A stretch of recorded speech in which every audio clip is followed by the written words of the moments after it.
What's going on, beautiful folks? Welcome to another episode of Mornings with Lee Hammock, your favorite self-aware narcissist.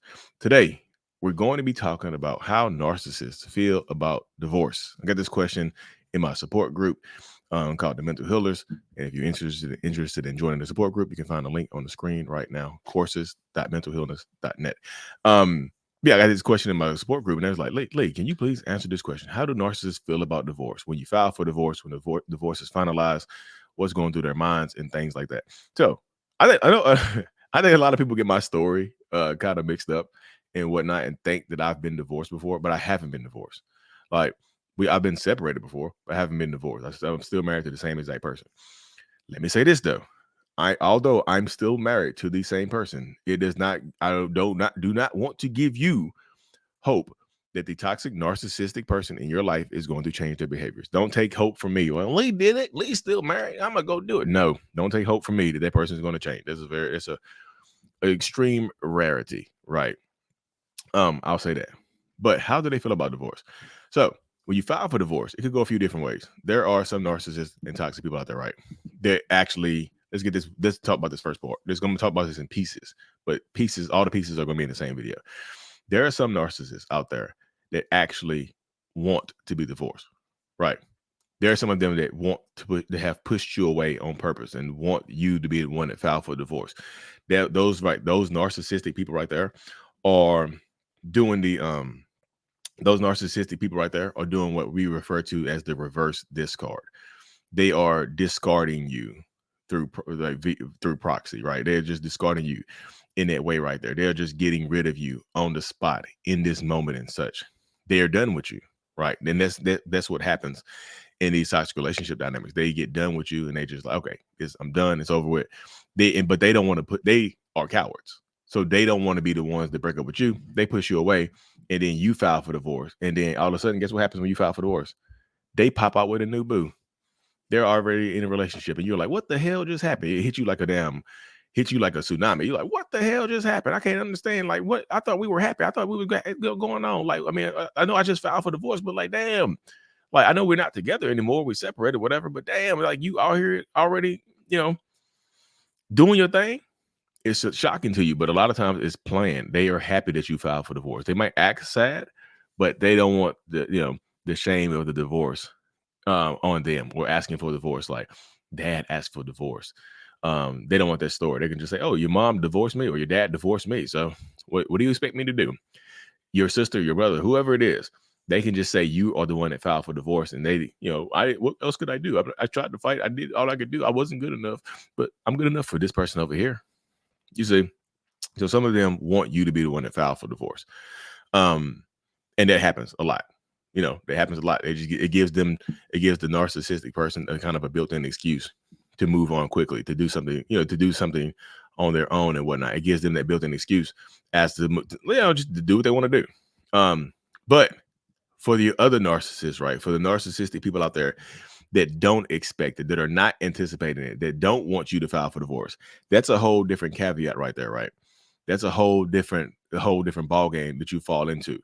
Those narcissists are not ready for it. Those narcissists don't want you to file for divorce. There are a lot of narcissists that don't think that you're ever going to leave them, and they think you're going to put up with everything that they do. So they just keep doing certain things to you. But there are a contingent of narcissists that want to stay with you, right? They want you to be with them, and they treat you any type of way, and then they're shocked when you file for divorce. They're shocked when you file for separation. They're absolutely shocked, and a lot of them can lose their minds. And this is not me trying to scare y'all, but some of them can absolutely lose their damn minds. They're like, I can't believe you filed for divorce on me. You're ruining the family.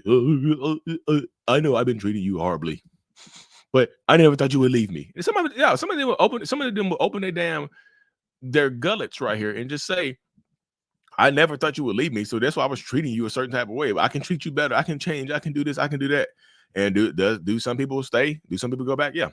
Do some people withdraw the divorce papers based on those words and no actions? Yeah, absolutely. It happens. This is the space that a lot of people fall into. This is the dynamic that a lot of people fall into. This is and I tell so many people in these scenarios, in these situations, that you have to be strong when you file for divorce, especially if they're not anticipating it. Because guess what goes through the mind of a narcissist? as soon as you file for divorce, they get angry as hell and they lose their minds and they automatically start thinking that you have someone else. The mind automatically goes to the thought that you have someone else. Because so even though I've been treating you badly, even though I've been treating you a certain type of even though I've been treating you a certain type of way, um, even though I've been treating you a certain type of way, I think you have somebody else. I think because I would have somebody else. If I were to leave you suddenly, it would be because I had somebody else. So the narcissist is assuming the same thing about you. And so some of them can be extremely paranoid. Some of them can start stalking you. Some of them can start following you places and popping up at your job, popping up at your work, sending you flowers, sending you a PS5, wanting to sleep with you, yeah, promising to change. Try to let's buy a house together, let's buy a car together. Look, I know we've been together for 15 years. We don't even live together, but I'm ready now. I'm ready right now. I know we've been together for 15 years and we haven't lived together. There's no marriage, there's no kids. Because you filed for divorce, no, we are married, but because you filed for divorce, I'm ready to have that baby. I know we don't even live together. I'm ready to live together 15 years in.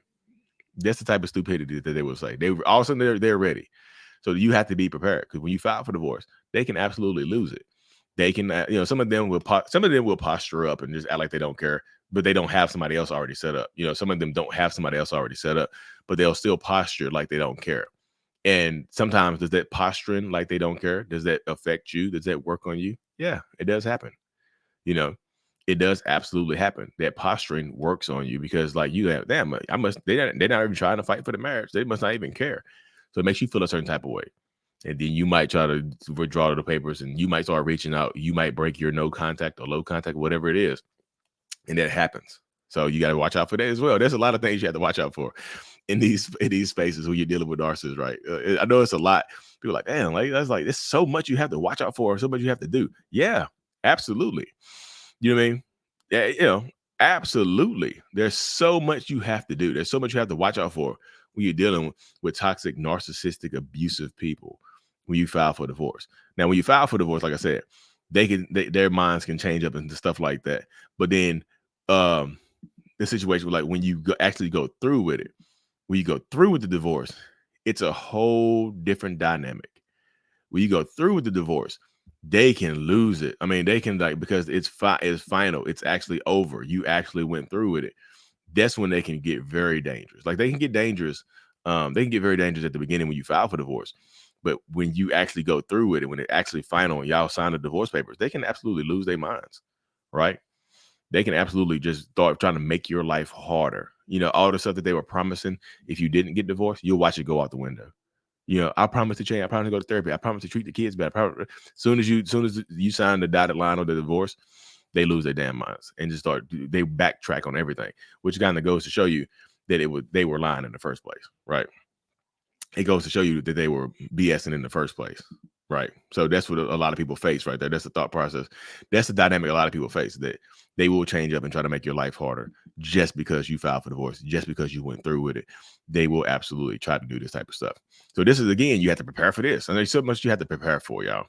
And are there some narcissists when when they sign on the dotted line for the divorce, they just celebrate and act like they never cared? Yeah.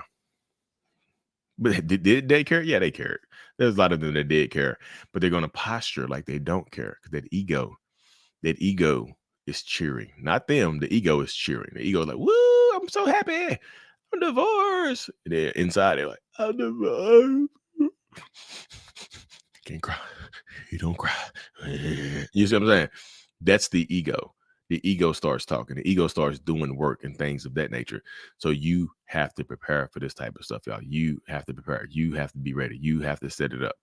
That's why I just tell people in these situations, in these scenarios, being ready, being, like I said, being set up, and getting ready to like get divorced and going through the process. Just be safe, because you never ever really know what that narcissistic person is going to do. Right? You never know how they're going to react. But if you want to file for divorce, file for divorce. Don't stop. Don't do it because the thought of them being mean and stuff like that. If you don't want to be tied down with this person anymore, don't be tied down to this person anymore, because again, they'll try to keep you there. And some of them will, like I said, move on very quickly. Some of them will fight. And some of them, like I said, some of them will make your life a living hell throughout the divorce process. And some of them will try to make it last as long as possible just so they can, just drain you of your resources, exhaust you, show you that life is easier with me, even though it might have been abusive to you. It was easier with me because you knew what you were going to get. Now I'm just going to make your life harder because you hurt my ego. Now I'm going to just seek vengeance on you because you hurt me, because you hurt my feelings. That's the mindset of a lot of toxic, narcissistic, damaged, dangerous ass people, y'all. Like seriously, that's what happens right there. But anyway, y'all, thank y'all for tuning in. If you're in the Washington, D.C. area on September the 14th, we have a live in-person workshop coming up, y'all. On the 14th of September, me and my friend Nia Renee are doing this, putting this together. You can find the link here at mentalhealness.net/events. That way you can get registered up. There's only a few seats left, actually, because it's actually almost pretty full.